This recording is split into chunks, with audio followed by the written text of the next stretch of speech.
అందరం భక్తులే. రేపు ముక్కోటి ఏకాదశి నాడు మీరు చూడండి, తిరుపతి పట్టదు, శ్రీశైలం పట్టదు, భద్రాచలం పట్టదు, దేశంలో ఏ గుమ్మమో పట్టదు, మొత్తం అందరూ అక్కడే ఉంటారు. ఆ రోజు మహాపుణ్యం చేసిన పాపాలన్నీ పోతాయి. అంటే అన్ని పాపాలు చేశాడు అన్నమాట ఈయన.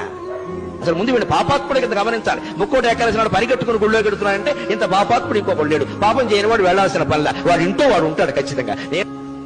అదే రోజు అదే ముహూర్తం అంటే అలాగే జరుగుతాయి. ఏమిటా పిచ్చి, ఏమిటా వెర్రి? ముక్కోటి ఏకాదశి నాడు పెడతారా? మన్నాడు వెళ్ళండమ్మా, 3 రోజులు అయ్యాక వెళ్ళండమ్మా. విష్ణుమూర్తి ఏమైనా కోపడతాడా? ఉత్తర ద్వారంలోంచే వెళ్ళాలి, తలుపులు బద్దలైపోవాలి.